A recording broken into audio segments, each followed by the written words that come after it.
Millet Marvels, changing the way world eats by Tenali Double Horse.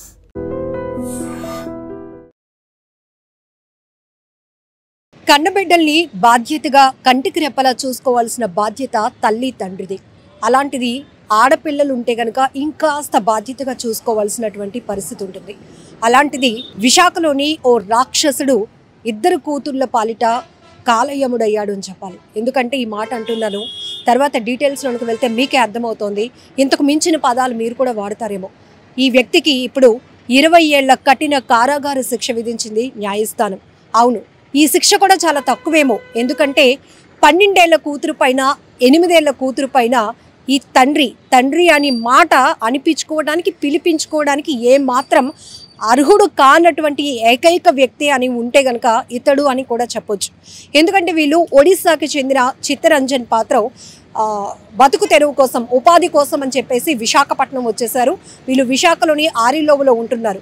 So భార్యతో పాటు 2 పిల్లలు, ఆడపిల్లలు, అలాగే బాబు కూడా ఉన్నాడు. అయితే ఈమె కార్పొరేట్ హాస్పిటల్లో పనిచేస్తుంటుంది కాబట్టి ఎక్కువగా నైట్ డ్యూటీస్కి వెళ్తూ ఉంటుంది. ఆ సమయంలో తల్లి లేనటువంటి సమయంలో పిల్లలు 3 అటు బాబు ఇటు 2 ఆడపిల్లల్ని చాలా జాగ్రత్తగా కంటికి రెప్పలా చూసుకోవాల్సినటువంటి ఈ వ్యక్తి తండ్రి అనే స్థానాన్ని కూడా మరిచి కాలయముడుగా రాక్షసత్వంతో ప్రవర్తించినటువంటి పరిస్థితి. అయితే ఈ పాప స్కూల్లో ఉన్నట్టుండి చాలా డల్గా ఉంటుంది. అయితే టీచర్ ఏమైంది తల్లి అంటూ ఆ పెద్దమ్మాయిని అక్కడ క్లాస్లో అడగటం మొదలుపెట్టారు. ఎందుకు ఈ మధ్య చాలా డల్గా ఉంటున్నావు, ఏమైంది, చాలా యాక్టివ్గా ఉండేదానివి అంటే ఒక్కసారిగా ఆ టీచర్ని కౌగిలించుకుని ఆమె బోరున విలిపించినటువంటి పరిస్థితి. 12 ఏళ్ల అమ్మాయి ఎంత బాధ దిగమింగుకుందంటే ఆ 12 ఏళ్ల అమ్మాయితో పాటు 8 ఏళ్ల కూతురుపై కూడా అత్యాచారానికి పాల్పడుతూ వస్తున్నటువంటి ఈ తండ్రి ఒక్కసారి కాదంట, చాలా కొద్ది రోజులుగా వాళ్ళిద్దరి పైన అలా బలవంతంగా చేస్తూనే చాలా చేయించుకోలేనటువంటివి కూడా చేయించాడు. మేము ఎవరికైనా చెప్తే చంపేస్తామని బెదిరిస్తున్నాడు. మా అమ్మకి చెప్పుకుందామంటే తను నైట్ డ్యూటీకి వెళ్ళిపోతుంది. నైట్ డ్యూటీకి వెళ్ళినప్పుడు మమ్మల్ని ఇద్దరిని జాగ్రత్తగా చూసుకోవాల్సిన మా నాన్నే మాపై పైశాచికంగా ప్రవర్తించాడు అంటూ ఆ టీచర్ని కౌగిలించుకుంటూనే ఆ అమ్మాయి బోరున విలిపిస్తూ మొత్తం జరిగిందంతా చెప్పుకొస్తే ఇంకా మండిపోయింది ఆ టీచర్కి. ఏంటి అసలు ఇలాంటి వాళ్ళు ఉన్నారా, ఇమీడియట్గా వీడికి ఖచ్చితంగా కఠినమైన శిక్ష పడాలి అని చెప్పి ఆ పాపని తీసుకొని వెళ్ళి ఆరిలోవలో ఉన్నటువంటి స్టేషన్కి వెళ్ళి అక్కడ SHOకి పూర్తిగా మొత్తం ఏం జరిగిందో, ఆ పాప పెయిన్ ఏదైతే ఉందో, ఆ పాప ఎంత పరిస్థితిని భరించిందో ఆ పాపతో పాటు వాళ్ళ చెల్లి కూడా. సో మొత్తం పేపర్ రైటింగ్లో మొత్తం కంప్లైంట్ ఇచ్చారు. ఆ కంప్లైంట్ పేపర్ కూడా మన దగ్గర ఉంది. ఇప్పుడు నేను చదువుతాను. ఎందుకంటే అప్పట్లో ఇది పోక్సో కింద కేసు నమోదైంది. ఎందుకంటే ఆరిలోవ పోలీస్ స్టేషన్ నుంచి ఆధారాలు కూడా ఉండడం వల్ల దిశ కోర్టు ACP పెంటారావు గారు ఈ కేసును అయితే టేకప్ చేశారు. అక్కడి నుంచి అన్ని ఆధారాలు సబ్మిట్ చేయడం వల్ల పోక్సో యాక్ట్ కూడా ఫైల్ అయింది. సో అతన్ని అదుపులోనికి తీసుకున్నారు. అయితే ఇప్పుడు ఈ కేసుకు సంబంధించినటువంటి హీరింగ్లో న్యాయస్థానం 20 ఏళ్ల కఠిన కారాగార శిక్ష విధించింది. అలాగే ఆ 2 పిల్లలు చదువుకోవటానికి వాళ్ళ మనుగడ నిమిత్తం కూడా 3 లక్షల రూపాయలు ఇవ్వాలని కూడా తీర్పు వెల్లడించడం జరిగింది. ఒక్కసారి అంటే చాలా కన్నీళ్ళు పెట్టిస్తుంది ఇప్పటికీ నేను ఆ రైటింగ్ అర్థం చేసుకోవడానికి. ఎందుకంటే అప్పుడు ఆ పాప 13 ఇయర్స్ అంట, 7th క్లాస్ చదువుతోంది. తెలుగు కూడా అంత స్పష్టంగా లేదు. కానీ ఆ లెటర్స్ తప్పులు లేకుండా మీకు నేను చెప్పాలి కాబట్టి 2 సార్లు నేను దాన్ని చూసి చదివాను. నాకు కళ్ళల్లో నీళ్లు తిరిగాయి. ఎందుకంటే ఆ తల్లికి పాపం పిల్లలు చెప్పినాక ఆమె అతన్ని ప్రశ్నిస్తూ వస్తుంటే ఇంట్లో ఉన్నటువంటి చీపురు గట్టతో అసలు మనిషిని కూడా కాదు కుక్కను కొట్టినట్టుగా అంత దారుణంగా మా అమ్మని కొట్టేసేవాడు, మమ్మల్ని కూడా కొట్టేవాడు, చంపేస్తాను మీ అందరినీ అని చెప్పేసి బెదిరిస్తూ వచ్చేవాడు. మేమేం చెప్పుకోలేకపోయాం. కానీ నా బాధ, నా కన్నీళ్లను నా టీచర్ గమనించింది. నా టీచర్ సహాయంతో మీకు కంప్లైంట్ ఇవ్వడానికి వచ్చాను అంటూ ఆ పాప రాసినటువంటి ఆ అక్షరాలు చూస్తేనే నాకు ఏదో అయిపోతుంది. ఎందుకంటే ఆ వయసులో చక్కగా చదువుకోవాల్సినటువంటి పిల్లలు తల్లిదండ్రులు చాలా జాగ్రత్తగా చూసుకుంటే ఇంకా మంచి ఫ్యూచర్ ఉంటుంది, వాళ్ళు చక్కగా రాణించగలుగుతారు. అలాంటిది ఒక తండ్రి పైన, ఒక తండ్రి దాష్టికత్వాన్ని గురించి వివరిస్తూ, తండ్రి పైశాచికత్వాన్ని గురించి వివరిస్తూ ఆ చిన్న పాప రాసినటువంటి కంప్లైంట్ కాపీ నా దగ్గర ఉంది. ఒక్కసారి చదువుతాను, మీరు కూడా కన్నీళ్ళు వస్తున్నాయి. ఇలాంటి రాక్షసులు ఉన్నారా? ఇక దేవుడు భగవంతుడు అన్ని చోట్ల ఉండలేకే పిల్లలకి ఏమీ తెలియదు కాబట్టి తల్లి తండ్రిని ఇస్తాడు. వాళ్ళిద్దరూ బాధ్యతగా చూసుకుంటారు. వాళ్ళకి ఓన్గా ఒక నాలెడ్జ్ వచ్చే వరకు వాళ్ళు చదివించే బాధ్యత కానీ వాళ్ళ కాళ్ళ మీద వాళ్ళు నిలబడేటటువంటి ఆ ఫ్యూచర్ సెటిల్ చేసే బాధ్యత కూడా తల్లిదండ్రులకు ఉంటుందని మనం జనరల్గా విన్నాం. కానీ కొన్ని చోట్ల తల్లి తండ్రి పిల్లల పట్ల వ్యవహరిస్తున్న తీరు చూస్తుంటే భయం వేస్తోంది. అసలు ఇలాంటి వాళ్ళు కడుపున దేవుడు పిల్లల్ని పుట్టించకుండా ఉంటే బాగుంటుందేమో అనిపిస్తూ ఉంటుంది. ఒకసారి కంప్లైంట్ పేపర్ చూద్దాం. ఇది పోక్సో యాక్ట్ కింద ఫైల్ అయినటువంటి కేసు. ఇద్దరు పిల్లలు చిన్నవాళ్ళు, మైనర్లు కాబట్టి కొన్ని డీటెయిల్స్ అయితే మనం చెప్పకూడదు. కానీ ఆ పిల్లల పెయిన్, ఆ పిల్లల భరించినటువంటి ఆ బాధ ఒక్కసారి మనం తెలుసుకోవాల్సింది. ఎందుకంటే ఇలాంటివి ఎక్కడైనా మన ఇంటి చుట్టుపక్కల కూడా జరుగుతుంటాయి కానీ మనం ఎవరం గమనించం. నిజానికి కొన్ని నేరాల్లో తల్లి తండ్రి పిల్లల పట్ల రాక్షసత్వంగా ప్రవర్తిస్తున్నా కూడా అనుమానించడానికి కూడా మనకు ఆ ఆలోచనే రాదు. ఎందుకంటే అయ్యో ఏ పిల్లలైనా అమ్మా నాన్న అలా చంపుకుంటారా, లేకపోతే అమ్మా నాన్న ఇలా చేస్తూ ఉంటారని జనరల్గా మనం మాట్లాడుకుంటూ ఉంటాం. కానీ ఇక్కడ ఒక తండ్రి ఇద్దరు పిల్లల పట్ల ఎలా వ్యవహరించాడో, ఎలా ప్రవర్తించాడో ఒకసారి చూద్దాం. ఈ పాప రాసుకొస్తోంది, మహారాజశ్రీ గౌరవనీయులైన ఆరిలోవా SHO గారికి. ఆ అమ్మాయి పేరు రాసింది కానీ చెప్పను నేను, ఎందుకంటే ఇది పోక్సో యాక్ట్ కాబట్టి. డాటర్ ఆఫ్ చిత్తరంజన్ పాత్ర, తనకి 13 years అని కూడా రాసుకొచ్చింది. అయ్యా నేను అంటే ఊరి పేరు కూడా చెప్పొచ్చో లేదో తెలీదు, తోటగరువు హై స్కూల్లో చదువుతున్నాను. ఏ క్లాస్ ఏంటి అని కూడా నేను చెప్పను. నా వయసు 13 years, 13 సంవత్సరాలను తెలుగులోనే రాసింది. నేను అమ్మ సుజాత పాత్ర, అలాగే మా నాన్న చిత్తరంజన్ పాత్ర, మా చెల్లి, అమ్మాయి కూడా మైనర్ కాబట్టి పేరు చెప్పను, అలాగే మా తమ్ముడు శేఖర్ కుమార్ పాత్రతో కలిసి ఆరిలోవలోని పైన మెన్షన్ చేసినటువంటి అడ్రస్లో ఉంటున్నాము. అయితే మా నాన్న ఆరిలోవలో టైల్స్ వర్క్స్ చేస్తూ ఉంటాడు. ఇంటి ముందు అంటే ఇక్కడ ఆరిలోవ బాలాజీ నగర్లో ఉంటున్నాము అని ఆ పాప రాసింది. అలానే 1వ తరగతి నుంచి నేను చదువుతున్నప్పుడు కూడా అక్కడే ఉంటున్నాము. ఒక వంటగది హాల్ ఉంటుంది, ఆ హాల్లో పడుకుంటూ ఉంటాము. అలాగే అమ్మ నిద్రపోయిన తర్వాత నాన్న మా దగ్గరే ఉంటాడు. ఇక్కడ ఒక 2 లైన్లు ఉన్నాయండి, అవైతే నేను చదవాలి, చెప్పదలుచుకోవట్లేదు. అది చాలా దారుణంగా పాప తన కష్టాన్ని, తన బాధని రాసుకొని వచ్చింది. అది చెప్పుకోవడానికి కూడా అంత బాగాలేదు నాకు అనిపిస్తోంది.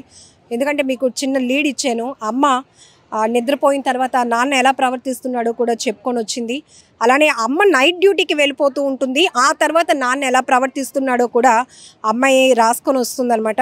ఇగో ఇక్కడ రాసింది, అమ్మ ఆరిలోవలోనే ఒక హాస్పిటల్లో హౌస్ కీపింగ్ వర్క్ చేస్తుంది. అయితే ఒకే గదిలో పడుకుంటాము, తమ్ముడు చెల్లి అని చెప్పి. అలాగే నాన్న దగ్గర తమ్ముడు పడుకుంటాడు, అమ్మ నైట్ డ్యూటీలకు వెళ్ళిపోతూ ఉంటుంది. రాత్రులు నైట్ డ్యూటీకి వెళ్ళినప్పుడల్లా కూడా మాతో పాటు మా నాన్న చిత్తరంజన్ పాత్ర పడుకునేవాడు. అమ్మ ఇంట్లో లేని సమయంలో ఇంట్లో బెడ్రూమ్లో నాతో చాలా బలవంతపు పనులు చాలా చేయించేవాడు. ఆ పాప ఇంకా చాలా రాసింది, బట్ ఇవన్నీ మనం చెప్పుకోవడానికి కూడా బాగోదు. ఎందుకంటే చాలా ఇలాంటి మాటలు, ఇలాంటి వ్యక్తుల గురించి మాట్లాడుకోవడం కూడా సభ్య సమాజం తలదించుకునే పరిస్థితులు ఉంటాయేమో. చూడండి, ఆ పాప రైటింగ్ చూస్తేనే వాళ్ళ ఏజ్ ఏంటో తెలుస్తుంది. అంత అమాయకత్వంతో ఉన్నటువంటి పిల్లల్ని ఒక తండ్రి బాధ్యతగా చూసుకోవాల్సిన వాడు ఎంత దారుణంగా ప్రవర్తించాడో. అందుకే పోలీసులు కూడా చాలా సీరియస్ యాక్షన్ తీసుకున్నారు. సో ఛార్జ్ షీట్లో కూడా అన్ని ఎవిడెన్స్ని ప్రొవైడ్ చేయడం వల్ల న్యాయస్థానం కూడా చాలా సీరియస్ అయింది. వీడు బయట ఉండకూడదు ఇలాంటి వాడు అని చెప్పి 20 ఏళ్ళు కఠిన కారాగార శిక్ష విధిస్తూ కూడా తీర్పు వెల్లడించడం జరిగింది. సో ఇక్కడ అమ్మాయి చాలా విషయాలు చెప్పింది. ఇట్లా చాలా అమ్మ లేనప్పుడు చాలా చేస్తున్నాడు. అలానే అమ్మకి మేము చెప్పినప్పుడు కూడా అమ్మ చాలాసార్లు అడిగింది.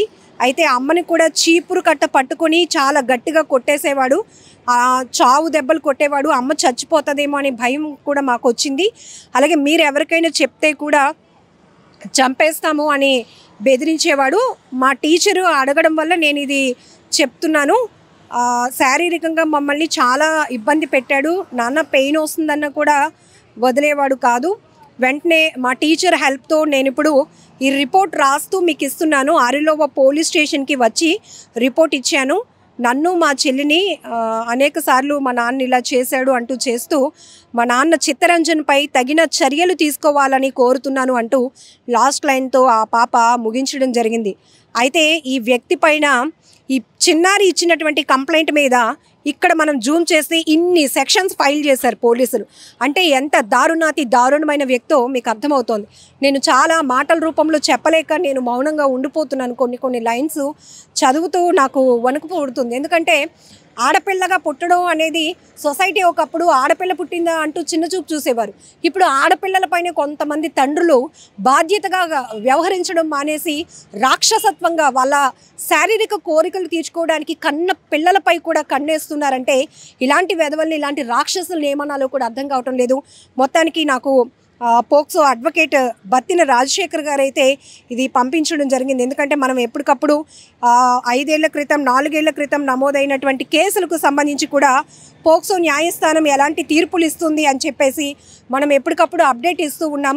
అంటే చాలామందికి ఇలాంటి నేరాలు జరిగినప్పుడు అయ్యో వీళ్ళకి ఎలా న్యాయం జరుగుతుందో అనుకుంటూ ఉంటాం. బట్ పోక్సో న్యాయస్థానం ఎంత లీడ్ తీసుకుంటుంది, పోలీసు వ్యవస్థలు కూడా ఇలాంటి మైనర్ల పట్ల మహిళల పట్ల జరుగుతున్న అఘాయిత్యాల విషయంలో ఎలా కేసు ఫైల్ చేస్తున్నారు గోప్యంగా. ఎందుకంటే ఇవన్నీ కూడా అత్యాచార ఘటనలు మైనర్లకు సంబంధించినవి కాబట్టి చాలా సీక్రెట్గా ఇన్వెస్టిగేషన్ మొదలు పెడుతూ ఛార్జ్ షీట్ చాలా స్ట్రాంగ్గా ఫైల్ చేస్తూ ఉన్నారు.